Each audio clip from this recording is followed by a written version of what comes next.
নদীমাতৃক দেশ বাংলাদেশ। নদী বাংলাদেশের প্রাণ। তবে ঢাকায় যারা বড় হয়েছেন, ঢাকায় যাদের জন্ম অর্থাৎ বেড়ে ওঠা যাদের ঢাকায়, নদীর সঙ্গে তাদের সখ্যতা তেমন একটা হয় না। কারণ ঢাকায় নদী কোথায়?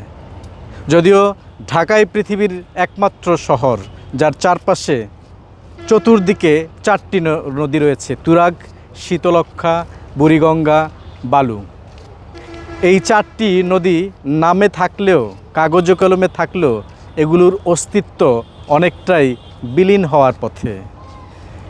বিশেষ করে শীতের সময়টাতে এই নদীর দিকে তাকানো যায় না। নদীর যে পানি সেগুলো বিষে পরিণত হয়। যদিও বর্ষা মৌসুমে এই নদীগুলো আবারও তার যৌবন বা প্রাণ ফিরে পায়। তেমনই একটি নদী হচ্ছে তুরাগ নদী। এই মুহূর্তে আমরা তুরাগ নদীর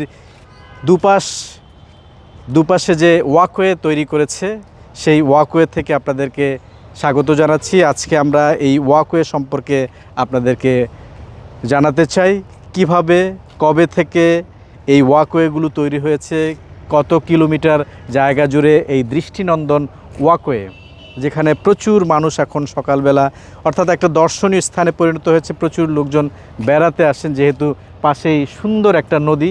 বলছিলাম যে এই মুহূর্তে বর্ষার সময়ে এই নদী টয়টুম্বুর থাকে পানিতে, খুব পরিষ্কার পানি, যেটি শীতকালে কল্পনাও করা যায় না। সে কারণে প্রচুর মানুষ কিন্তু এই মুহূর্তে অর্থাৎ বিশেষ করে বিকেলে বা সন্ধ্যার পরে কিন্তু ভিড় জমায় এই তুরাগ তীরের যে ওয়াকওয়ে সম্পর্কে একটু জানাতে চাই। সেটি হচ্ছে 2018 সালে এই প্রকল্পটি নেওয়া হয়েছিল।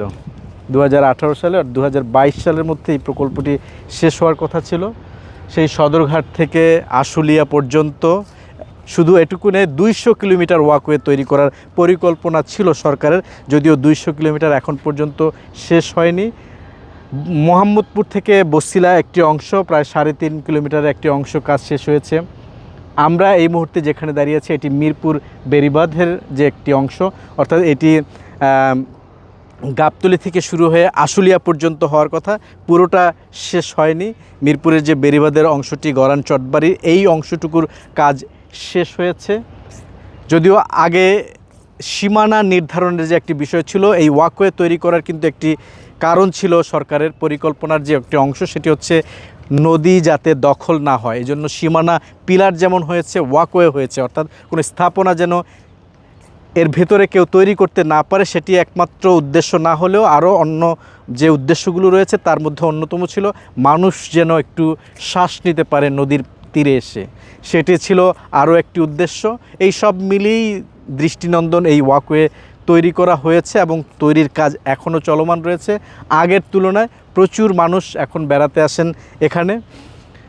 বিশেষ করে এই বর্ষার সময়টাতে এর আশপাশে কিন্তু এই নদীর তীরে আরও বেশ কিছু দৃষ্টিনন্দন পার্ক রয়েছে। সেই পার্কগুলোতে একসময় প্রচুর মানুষ বেড়াতে আসতো। এখন এই ওয়াকওয়ে হওয়ার ফলে তারা বেশি পরিমাণে বেড়াতে আসে।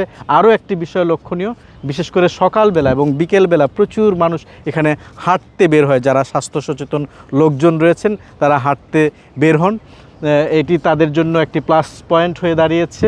এবং এই প্রকল্পের সঙ্গে যারা জড়িত তারা বলছেন যে হয়তো এই পুরো যে চারটি নদী ঢাকার আশপাশে যেখানে 200 কিলোমিটার ওয়াকওয়ে তৈরি করার কথা রয়েছে, এটি যদি শেষ হয় তাহলে এটি হবে ঢাকা হবে একটি অন্যতম শহর সারা পৃথিবীর মধ্যে, যেখানে পুরো ঢাকার যে আশপাশের নদীগুলো রয়েছে নদীগুলোর পাশে ওয়াকওয়ে তৈরি করা। এবং এই একটি মাত্র ব্যবস্থাপনার মধ্যে দিয়ে যদি পুরো ঢাকাটি আসতে পারে তাহলে কিন্তু ঢাকার যারা জনসাধারণ রয়েছেন তাদের জন্য এটি একটি বিশাল সুফল বয়ে আসবে। তাই যারা এই বিষয়ে জানতেন না এতদিন যে একটি দৃষ্টিনন্দন ওয়াকওয়ে হয়েছে তুরাগ তীরে বা বুড়িগঙ্গার তীরে, তারা কিন্তু চাইলেই যারা এই মিরপুর বোটানিক্যাল গার্ডেন, চিড়িয়াখানা বা তামান্না পার্ক এখানে ঘুরতে আসেন তারা কিন্তু চাইলেই ঢু মারতে পারেন এই যে ওয়াকওয়েটি রয়েছে সেই ওয়াকওয়েতে। এখানে আসার কোনো প্রবেশ ফি লাগে না, টিকিট লাগে না, তাই খুব বিনামূল্যেই কিন্তু আপনি একসাথে যেমন ওয়াকওয়েতে হাঁটার অভিজ্ঞতা নিতে পারবেন, ঠিক একইভাবে এই যে পাশে তুরাগ নদী সেই নদীর যে সৌন্দর্য সেটি উপভোগ করতে পারবেন।